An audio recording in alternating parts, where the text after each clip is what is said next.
नाज़रीन, drama serial तकदीर की आने वाली किस्में आप देखेंगे कि जब माहीन नबील को शाजिया के साथ एक शॉपिंग मॉल में शॉपिंग करते हुए देखती है तो नबील से जाकर कहती है कि नबील, ये सब कुछ क्या है? ये शाजिया फिर तुम्हारे साथ है, तुम्हें मना किया था ना किसके साथ नजर ना आना, तुम्हारा तो मैं मुंह ही नोच लेती हूँ। शाजिया ये सुनते साथ ही नबील कहता है, खबरदार, जब मेरी बीवी को हाथ लगाने की भी कोशिश की। ये सुनते साथ ही माहीन बहुत ज़्यादा परेशान होती है और रोते हुए घर पहुँच जाती है। जाकर नबील की माँ से कहती है कि आपके बेटे ने मुझे धोखा दिया है, देखना आप सबको तबाह बर्बाद करके रख दूंगी। ये सुनते साथ ही नबील की माँ कहती है कि क्या बकवास कर रही हो तुम माहीन, जरा होश में तो आओ, तुम्हें पता चले कि तुम क्या कह रही हो। ये सुनते साथ ही माहीन कहती है कि मैं अपने होश हवास में ही तो बात कर रही हूँ कि आपके बेटे ने दूसरी शादी कर ली है और बहुत जल्द वो अब उसे इस घर में भी ले आएगा। ये सुनते साथ ही माहीन को उसकी सास कहती है कि बस बस देखो, तुमसे तंग ही तो आ गया था नबील, और करता भी तो क्या करता। इतने में आ जाती है जोनी और कहती है कि माहीन भाभी,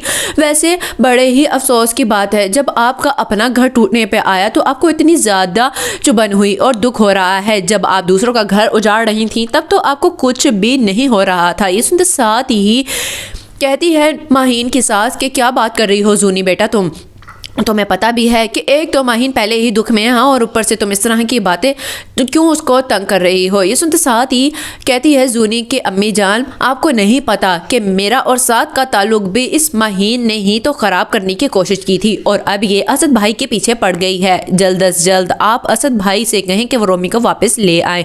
दूसरे सीन में आप देखेंगे कि जब असद के पास जाकर जूनी कहती है कि आप बहुत ही ज़्यादा गलत कर रहे हैं, रोमी का कोई भी कसूर नहीं है और आपको पता है कि जो कुछ आपकी ज़िंदगी में हो रहा है वो माहीन की वजह से हो रहा है। तो असद कहता है कि ऐसा हरगिज़ नहीं है, तुम सिर्फ और सिर्फ साथ की मोहब्बत में ये बातें कर रही हो, मैं रोमी की मोहब्बत में बहुत कुछ कर चुका हूँ और मुझे उस सब पे पछतावा है। ये सुनते साथ ही जोनी कहती है कि इससे पहले कि देर हो जाए आप जाकर रोमी को ले आएं।